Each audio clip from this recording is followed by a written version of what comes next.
বন্ধুরা, আজকে আমি বানাবো ছানার কোপ্তা। তো ছানাটা আমি লেবু দিয়ে আর একটু ভিনিগার দিয়ে কেটে নিয়েছি। লেবু একটু কম পড়ে গেছিলো। তার সঙ্গে নিয়েছি অল্প একটু বেসন, নুন, হলুদ গুঁড়ো, লঙ্কা গুঁড়ো, আর নেব একটু মিষ্টি। এটা দিয়ে আমি মেখে নিয়ে আসছি। এটা আমার মাখা হয়ে গেছে। এবার আমি তৈরি করে নেবো বেল। তেল গরম হয়ে গেছে, কড়াইতে আমি আলুটা ভেজে নেব। একটু হলুদ দিয়ে আলুটা ভেজে নেব।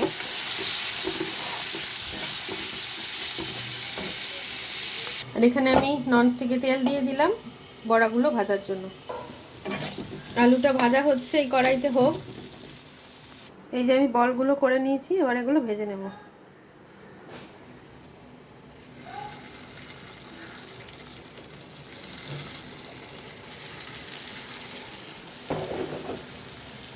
এগুলো আমি উল্টে নেব।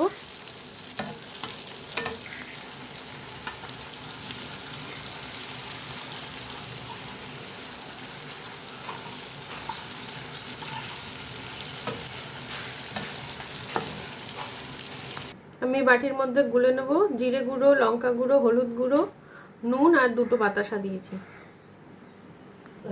আর এখান থেকে নিয়ে নেব একটুখানি আদা বাটা। এটা আমি জল দিয়ে একটু গুলে নেব। কোপ্তা আর আলু ভাজার তেলগুলোতেই আমি তেজপাতা, সাদা জিরে, শুকনো লঙ্কা ফোড়ন দিয়ে দিলাম।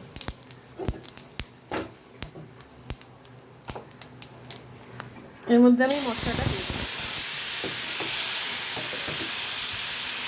এর মধ্যে চলে যাচ্ছে টমেটো আর কাঁচা লঙ্কা।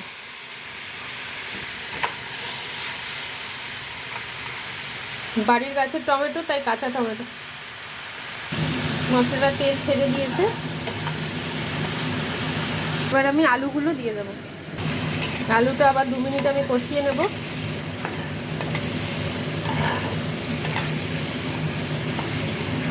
কালারটা কি সুন্দর এসছে।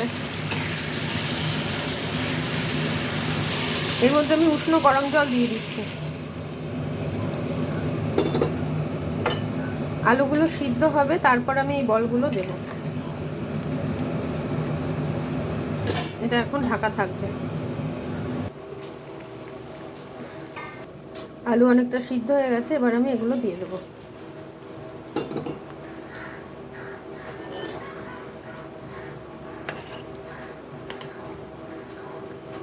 বাড়িতে বানানো গরম মশলা দিয়ে দিলাম।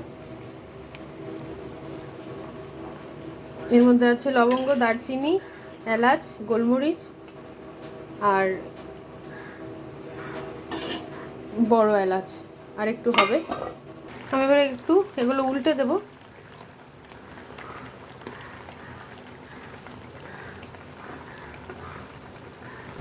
উল্টে দিয়ে আবার একটু চাপা দিয়ে দেবো। পরে আর একটু ঝোল টেনে নেবে, তো আমি একটু ঘি দিয়ে দিলাম। দিয়ে এবার এটা অফ করে দেবো।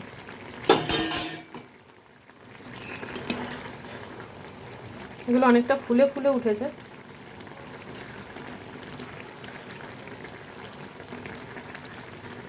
তো আমার ছানার কোপ্তা রেডি।